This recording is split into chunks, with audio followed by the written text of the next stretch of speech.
दोस्तों स्वागत है आपका। हम हिंदी की बात कर रहे थे और हम समास पढ़ रहे थे। समास का एक वीडियो हमारा हो चुका है, अगला वीडियो हम कंप्लीट करने वाले हैं। इसमें हम समास को कंप्लीट करेंगे। और दूसरी बात दोस्तों, अभी ग्रुप 5 की वैकेंसी भी कल आ गई है, तो और काफी सारे दोस्तों ने बोला कि मैथ्स और रीजनिंग पे भी वीडियो बनाया जाए। मैथ्स पे मैं ऑलरेडी बना रहा हूँ, 2 वीडियो बना चुका हूँ। टाइम एंड वर्क पे एक दो तीन वीडियो अभी और बनेंगे, जिसमें हम एडवांस लेवल पे भी चलेंगे टाइम एंड वर्क पे। और रीजनिंग की मैं कोशिश कर रहा हूँ आज से एक वीडियो बनाना शुरू कर दूं, जिससे कि जो एग्जामिनेशन होगा ग्रुप 5 का, उस टाइम पे आपकी सिलेबस कंप्लीट हो। या फिर आप अगर एसएससी वगैरह किसी का भी पेपर दे रहे हैं तो मैथ और रीजनिंग में आपको कहीं भी कोई भी दिक्कत नहीं आएगी। हिंदी चूंकि वहां आती नहीं है तो उसके बारे में हम नहीं बोल सकते। इंग्लिश पे भी हम कवर करेंगे, मेनली व्यापम के लिए रहेगा। फिर भी अगर आपको लगता है, हम ऐसा लेवल करने की कोशिश करेंगे जिसमें आपको कोई भी एग्जाम में अगर इंग्लिश आती है तो आप कर पाओ। उसके बाद दोस्तों, और रीजनिंग पे आज हम शुरू करने वाले हैं। और ठीक है, शुरू करते हैं आज का काम। आप अगर नहीं देख रहे हैं मैथमेटिक्स के वीडियो तो आप देखें, आपको जरूर पसंद आएगा। और लिंक मैं डिस्क्रिप्शन पे डाल दूंगा इसी वीडियो में, सभी की प्लेलिस्ट की। और हाँ, हिंदी और इंग्लिश के एमसीक्यू के भी पेपर हैं जो कि लेवल इंस्पेक्टर के हैं। अभी तक 3 ही पेपर हमने करे हैं, हालांकि फिर भी आप उनको देखें, आपको समझ में आएगा आपको पेपर कैसे अटेम्प्ट करना है। उस पर और वीडियो बनने हैं। अभी थोड़ा टाइम की कमी के कारण ज्यादा वीडियो बन नहीं पा रहे हैं, बहुत सारी चीजें कवर करनी है, बहुत सारी डिमांड रहती है दोस्तों की। आज एक दोस्त की डिमांड आई थी कि ट्रिग्नोमेट्री पे वीडियो बनाओ, तो प्रॉब्लम यही है कि अभी धीरे धीरे ही चल रहा है, तो क्योंकि अकेले हैं तो थोड़ा धीरे चलता है। तो ठीक है, टाइम वेस्ट नहीं करते हैं अपन, तो शुरू करते हैं। आज जो हमने व्यधिकरण की बात हमने पिछले वीडियो में कर ली थी, अब हम बात करें समानाधिकरण तत्पुरुष की।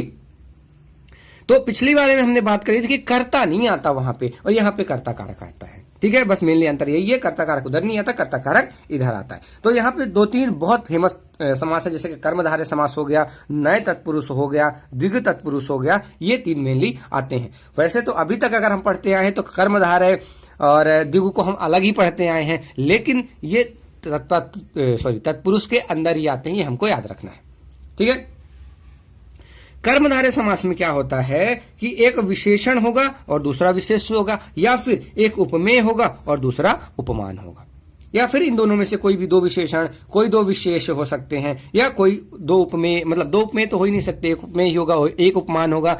अगर अभी नहीं समझ आ रहा, कोई टेंशन नहीं, जब हम अलंकार पढ़ेंगे तो उपमेय उपमान के बारे में बहुत अच्छे से पढ़ेंगे। बस अभी ये याद रखें आप, उपमेय और उपमान में मतलब ये होता है, जब भी हम किसी चीज की तुलना करते हैं किसी की, मैं किसी की बोलता हूं अगर कि तुम्हारा मुख चांद के जैसा है, ठीक है, तो अब मैं तुम्हारे मुख की तुलना कर रहा हूं, तो जो तुम्हारी तुलना कर रहा हूं तुम उपमेय हो जाओगे, और जिस चीज से तुलना यानी चांद से तुलना की जा रही तो वो उपमान हो जाएगा।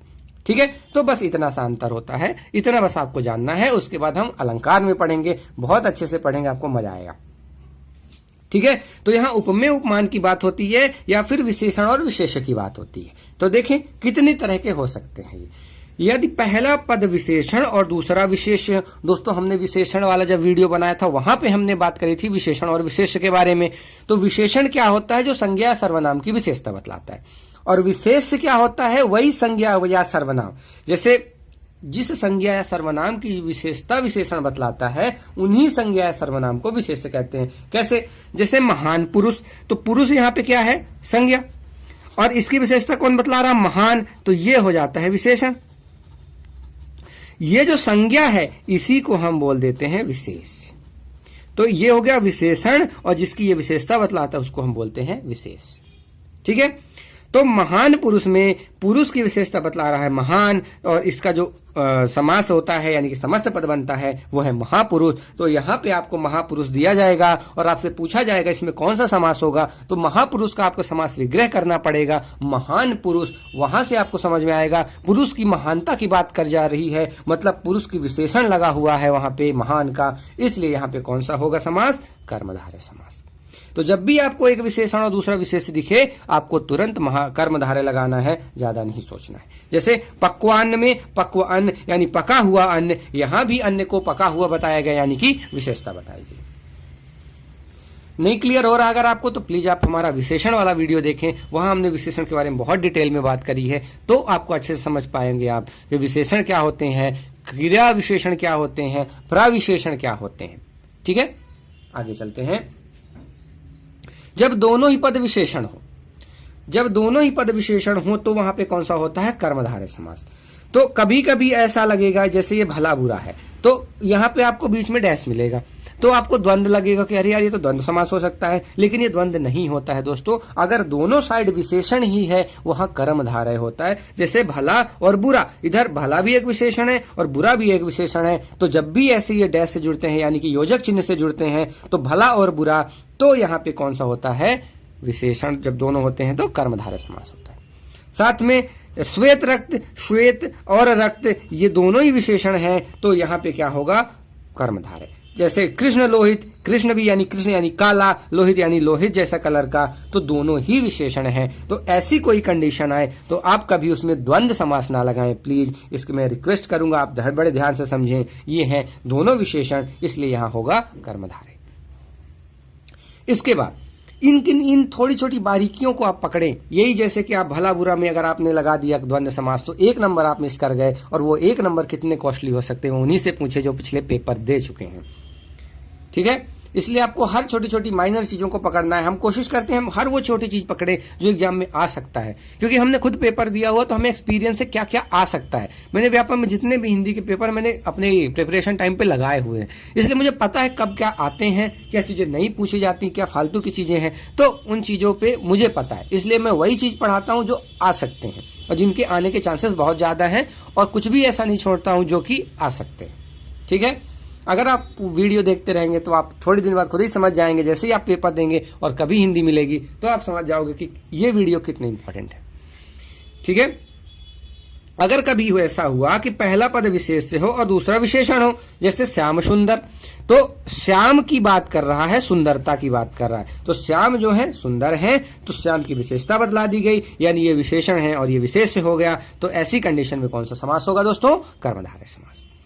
फिर अगर आए कि दोनों ही पद विशेष से हैं, विशेष से यानी कि दोनों ही पद या तो संज्ञा होंगे या सर्वनाम या संज्ञा सर्वनाम में से कोई भी, तो दोनों पद विशेष से होंगे, कोई विशेषण नहीं होगा तो भी। अब देखिए थोड़ी देर बाद पहले हमने बोला था दोनों पद विशेषण हो, अगर दोनों पद विशेषण है तो भी कर्मधारय होना है, अगर दोनों पद विशेष हैं तो भी कर्मधारय होना है, अगर पहला विशेषण है दूसरा विशेष तो भी कर्मधारय, अगर पहला विशेष और दूसरा विशेषण तो भी कर्मधारय।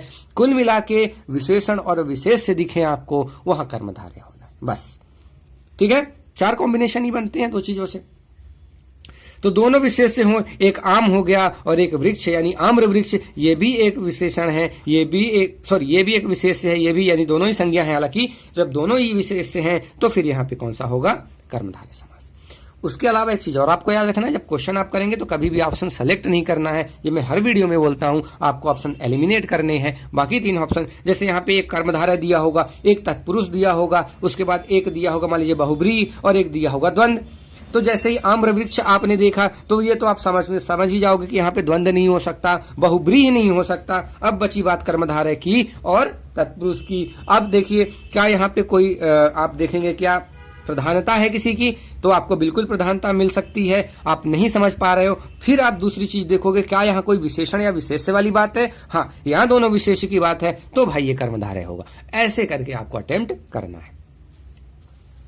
अब आगे चलें, उपमेय उपमान। उपमेय के बारे में हमने बात करी है। उपमेय जो हम होते हैं और उपमान होता है जिससे हम अपने आप की तुलना करते हैं। तो जैसे घन श्याम, तो घन की भांति श्याम, तो घन यहाँ क्या हो गया, उपमान हो गया। श्याम को जो है घन की भांति बता दिया गया है, तो ये तुलना कर दी गई है। और जब भी तुलना कर दी जाएगी तो आपको तुरंत याद आना चाहिए कि भाई कर्मधारय समास। वज्र कठोर यानी वज्र के समान कठोर, जब भी वैसे ही आगे तुलना कर दी तो हमने क्या कर दिया, ये उपमान। ऊपर से नर सिंह, सिंह के समान नर, फिर से हमने तुलना कर दी। इस बार हमने उपमेय की तुलना उपमान से कर दी, तो फिर वहां पे क्या हो गया, कर्मधारय समास। उसके बाद उपमेय के बाद उपमेय, सीधी सी बात है, चंद्रमुख चंद्रमा के समान मुख, तो वही तुलना की बात आ गई। मुख चंद्र, मुख रूपी चंद्र या कुपुत्र यानी कुत्सुत पुत्र। पहला पद अगर कु आ गया तो फिर आपको कर्मधारय समास ही लगाना है। और रूपक अलंकार कहीं मिल गया, जैसे कि मुख चंद्र है, ये हम अलंकार में बात करेंगे, बहुत अच्छे से बात करेंगे, खूब डिटेल में, वहां मजा आएगा आपको। बस आप यहाँ पे याद रख लो कि जैसे रूपक अलंकार, जैसे कोई भी चीज है, यानी किसी से आपने मुख रूपी चंद्र है, तो ऐसी कंडीशन में आपको कर्मधारय। तो कुल मिला के आप ये ऊपर ऊपर कह सकते हैं कि विशेषण विशेष्य हो, या फिर उपमेय उपमान, यानी एक दूसरे से जब आप तुलना कर रहे हो, या पहला शब्द कुद मतलब पहला पद कु हो, तो ऐसी कंडीशन में हमारा क्या होगा, कर्मधारय समास होगा। ठीक है, नए तत्पुरुष अभी इस पे ज्यादा क्वेश्चन नहीं आए हैं, पर मुझे उम्मीद है कभी ना कभी 1-2 एग्जाम बाद आप इस पे क्वेश्चन जरूर देखेंगे। बहुत अच्छा है। जो इसका पहला पद निषेधवाचक रहे उसको हम बोलते हैं नए तत्पुरुष। ठीक है, कैसे? जैसे अज्ञान अगर हम बोलते हैं तो अज्ञान का मतलब होता है ना ज्ञान, यानी जिसको कोई ज्ञान नहीं है, और पहला पद ना हो गया तो पहला पद जब निषेधवाचक हो जाता है उस कंडीशन में हम बोलते हैं नए तत्पुरुष समास। जैसे अनअवसर ना अवसर, अनधिकार ना अधिकार, तो ऐसी कंडीशन में हम बोलेंगे नए तत्पुरुष। तो जो समस्त पद होता है उसमें या तो आ आता है या अन आता है। जैसे आ गया, अन आ गया, अन आ गया। ठीक है, समस्त पद ये वाला होता है, हम जानते हैं। इस समस्त पद में पहला आ, अन ये आ गए तो यहाँ पे क्या होगा? नए तत्पुरुष। या फिर आप अर्थ में देखें तो पहला शब्द ना आएगा। ठीक है, ऐसी कंडीशन में नए तत्पुरुष होता है। अब आए अगर एक और समास के बारे में बात करें तो द्विगु समास। इसके बारे में आई थिंक आप जानते होंगे, लेकिन इसमें एक एक्सेप्शन है, उसको मैं बताना चाहूंगा थोड़ी देर में। वो देख के आप लगेगा हाँ अब तो समझ में आया है पूरी तरह से, क्योंकि वो क्वेश्चन आप गलत कर सकते हो अगर मैं आपको नहीं बताऊं तो। जैसे मैं अभी बोलता हूं 31, आप मन में इसका सोच लें कि कौन सा समास होगा ये, और मुझे उम्मीद है कि शायद आप गलती कर जाएं अगर आपने बहुत डिटेल में नहीं पढ़ा है तो।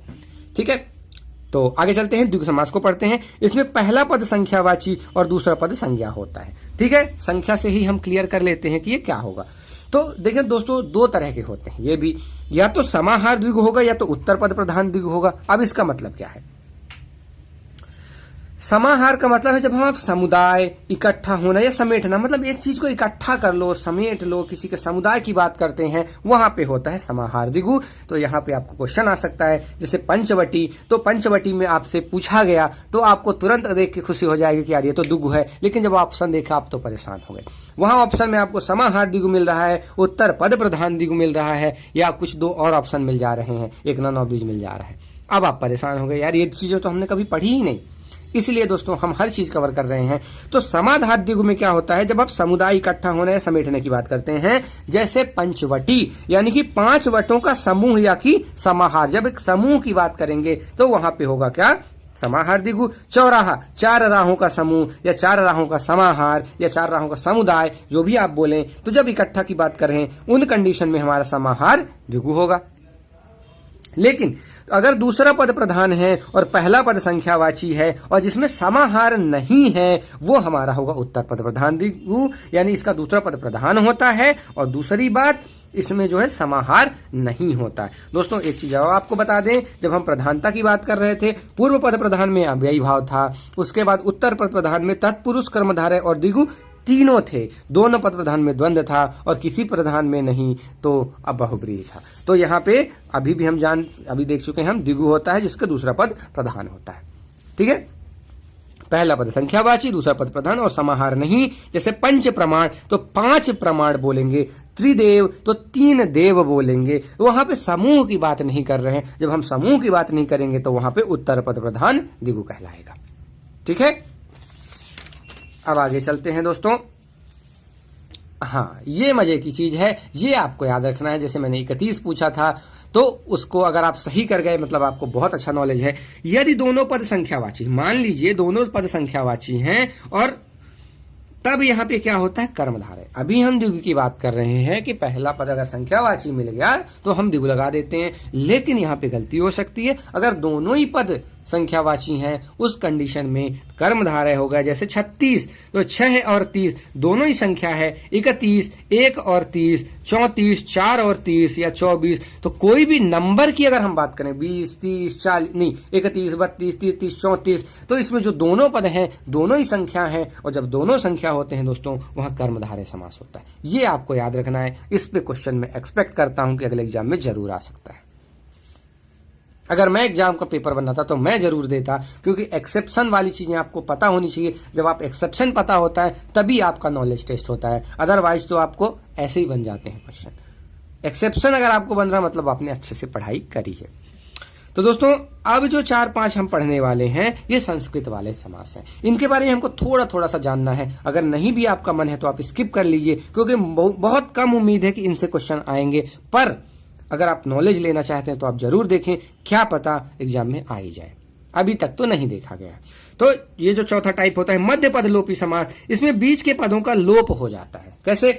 जैसे छाया तरु हम बोल रहे हैं, तो छाया पद तरु, ठीक है, छाया प्रदान करने वाला पेड़, तरु यानी कि पेड़, तो इसका प्रद जो हो गया वो हो गया गायब और ये बन गया छाया और तरु, और कोई चेंज नहीं आया, विकार नहीं आया। कहने का मतलब ये है यहां विकार नहीं आया। जैसे हम क्या बोल रहे थे, राजा का पुरुष, जब मान लीजिए राजा का पुत्र भी बोलते थे, तो हम यहां बोलते हैं राजपुत्र, का तो गायब हुआ लेकिन राजा की जो है इसमें विकार आ गया, बड़ा आ से छोटा आ हो गया, तो यहां पे ये हो जाता था।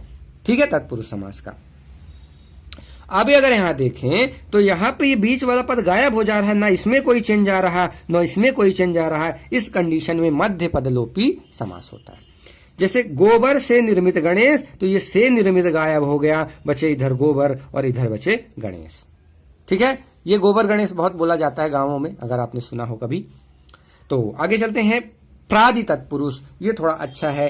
प्र उपसर्ग का या अन्य शब्दों का समास कभी आए तो वहां पे क्या हो जाता है, प्रादि तत्पुरुष। जैसे प्रकृष्ट आचार, जब हम आचारों में बहुत अच्छा वाला आचार की बात करते हैं तो प्रकृष्ट आचार, तो यहाँ ये कृष्ट गायब हो जाएगा और ये बन जाए, यहाँ पे चेंज होकर ये प्राचार्य बन जाता है। तो ऐसी कोई, ज्यादातर अगर आपको प्रा पा ऐसे वाले क्वेश्चन मिलते हैं तो आप अगर ऑप्शन में प्रादि तत्पुरुष है तो एक बार जरूर आपको ध्यान जाना चाहिए दोस्तों। या फिर एक और ऑप्शन है कि बाकी तीन ऑप्शन अगर आप एलिमिनेट कर पाए तो चौथा ऑप्शन आपका प्रादि ही मिलेगा। ठीक है, तो इसमें आप गलती ना करें कभी अगर आ जाए एग्जाम में। जैसे अपील करने वाला यानी कि अनुयोजक। और दोस्तों एक चीज और आप याद रखना, जब भी आप हिंदी में अनेक शब्दों के लिए एक शब्द पढ़ते हो, जैसे अपील करने वाला, अनुयोजक, सरलता से पानी योग्य यानी सुप्राप्य, आगे बढ़ने के लिए दिया गया नाम, ये पुरस्कार, तो ऐसी कंडीशन जब आप पढ़ते हो अनेक शब्दों के लिए एक शब्द वाले, तो वो ज्यादातर होते हैं प्रादि तत्पुरुष। तो अगर आपको ऐसा कोई मिले जिसमें आपको लग रहा है आपको समझ में नहीं आ रहा है कौन सा होगा, और अनेक शब्दों में एक शब्द वाला जो आप पढ़ते हैं टॉपिक, उनमें से कोई चीज आ गई है, तो आप एक बार प्रादि तत्पुरुष लगा दें, 99% चांस है आप सही होंगे। ठीक है, वैसे अभी तक ऐसे क्वेश्चन आए नहीं है तो अभी भी उम्मीद नहीं कर सकते कि ऐसे आएंगे, क्योंकि ये हिंदी में एक्चुअली में है ही नहीं, ये संस्कृत से लिए गए हैं। अब आगे बात करें उपपद तत्पुरुष की, तो जिस समास का अंतिम पद ऐसा कृदंत होता है जिसका स्वतंत्र रूप से कोई मतलब नहीं था। जैसे कुंभकार की बात करें तो इस कार का कोई मतलब नहीं है। ठीक है, कुंभ, ठीक है, तो कुंभ को करने वाला, कुंभ को करने वाले को हमने कुंभकार बोल दिया, लेकिन इस कार का अपना कोई सेंस नहीं है। जैसे और इसमें जल में जनने वाला यानी जल में पैदा होने वाला, तो जलज, तो इसमें इस जा का कोई सेंस नहीं है, सॉरी इस वाले जा का कोई सेंस नहीं है, जल का तो है। तो इन कंडीशन में उपपद तत्पुरुष होता है। तो कहने का मतलब यह है जब ऐसा समास बन जाए जैसे कुंभ को करने वाला कुंभकार, जिसमें इस वर्ड का कोई मीनिंग ही ना हो। कृदंत क्या होते हैं, जो क्रिया लास्ट में लगते हैं, तो वो जो कृदंत हुआ, तो ऐसा कोई कृदंत मिलता है जिसका अपना कोई सेंस नहीं होता, उस कंडीशन में हमारा कौन सा समास होता है दोस्तों, उपपद तत्पुरुष समास। अब आते हैं अगर अलुक तत्पुरुष के समास की बात कर रहे हैं, तो पहले पद की विभक्ति का लोप ना होकर उसी में तिरोहित हो जाना। अब जैसे हमने पहले क्या देखा था कि जो विभक्तियां होती हैं वो लोप हो जाती हैं, लेकिन अगर ऐसी कंडीशन है जैसे यहाँ पे थी राजा का पुरुष, तो ये का जो है गायब ही हो गई, लेकिन अगर विभक्तियां ही नहीं गायब हुई और उसी में जुड़ गई तो उस कंडीशन में होता है अलुक तत्पुरुष समास। जैसे युद्ध में स्थिर रहने वाला, तो युद्ध में, तो अब इसमें क्या बन गया, युधिष्ठिर, तो देखिए युद्ध था, युद्ध ही बन गया, तो ये में जुड़ गया, इसमें से ये विभक्ति इसमें जुड़ गई और ये बन गया वर्ड। चूहे को मारने वाला, तो को इसमें जुड़ के चूहे को मद के मिला के चूहे बना दिए, तो और मारने वाला तो ये मार हो गया। ठीक है, एक्चुअली में चूहा होगा, चूहा को मारने वाला जो है चूहे मार कहलाएगा। तो ये को जो है ये विभक्ति ऊपर चढ़ गई, तो कुल मिला के ये इस तरह कंडीशन में जब विभक्ति गायब नहीं होती और उसी में कुछ ना कुछ बदल के आ जाती है, वैसी कंडीशन में होता है अलुक तत्पुरुष समास। अब आते हैं एक लास्ट, जो कि मेरे को नहीं लगता बिल्कुल भी इंपॉर्टेंट है, फिर भी हम कवर कर रहे हैं इसको। मयूर व्यंसकादि तत्पुरुष, ये क्या होता है, विग्रह करने पर अगर अंतिम पद पहले आ जाता है उस कंडीशन में मयूर व्यंसकादि तत्पुरुष होता है। जैसे देशांतर हो गया, तो अंतर का मतलब यानी भिन्न, और देश चला गया इधर, मतलब वो एक दूसरे को, ये इधर चला गया और ये इधर चला गया, ऐसी कंडीशन में होता है मयूर व्यंसकादि। और विषयांतर में देखिए, जैसे अंतर मतलब वही अन्य, अन्य इधर आ गया और विषय इधर चला गया, एक मात्र में केवल मतलब इधर चला गया और एक उधर चला गया। ऐसी कंडीशन कभी आपको मिले तो मयूर व्यंजकादि समास होता है। ठीक है, तो दोस्तों यही है कि मध्य पद, लोपी, प्रादि, उपपद, अलुक और मयूर व्यंजकादि का अस्तित्व संस्कृत में है। हिंदी में इसके उदाहरण बहुत ही कम मिलते हैं, इसलिए एग्जाम में आने के चांसेस भी बहुत कम है। फिर भी अगर आता है तो एक बार आप इसको अगर रीड कर लेंगे तो आप ऑप्शन से कर पाओगे। ठीक है, आगे चलते हैं दोस्तों। अभी जाके हमारा तत्पुरुष कंप्लीट हुआ है, तो सबसे पहले जो हमने बात करी थी अव्ययी भाव की, वो कंप्लीट हो चुका है। तत्पुरुष वो कंप्लीट हो चुका है। अब बस दो बचे हैं, बहुब्रीहि समास और द्वंद्व समास। जल्दी से इनको खत्म करते हैं और समास को कंप्लीट करते हैं। अब जैसे बहुब्रीहि में कोई भी पद प्रधान नहीं होता, किसी अन्य पद की ही प्रधानता होती है। जैसे पीतांबर, पीत अंबर, पीत है अंबर जिसका वह, यानी कि हम बात किसकी कर रहे हैं, कृष्ण जी की बात कर रहे हैं कि वो पीले वस्त्र पहनते हैं, यानी पीला वस्त्र फेमस हो गया वहां पे। तो पीला वस्त्र पहनने वाले लोग बहुत हैं दुनिया में, अकेले कृष्ण जी नहीं है जो पीला वस्त्र पहनते थे, लेकिन उनके साथ जोड़ दिया गया कि वो हमेशा पीला वस्त्र पहनने वाले हैं। और जब भी कभी पीतांबर की बात होगी तो कृष्ण की बात होगी, तो इसलिए ये एक समास बनेगा, पीत है अंबर जिसका वह, यानी कि कृष्ण, यानी कि तीसरा ही कोई पद प्रधान है। ना तो पीत प्रधान है ना अंबर प्रधान है, तीसरा ही पद प्रधान है, कृष्ण जी प्रधान है। इस चक्कर में यहां पे होगा बहुब्रीहि समास।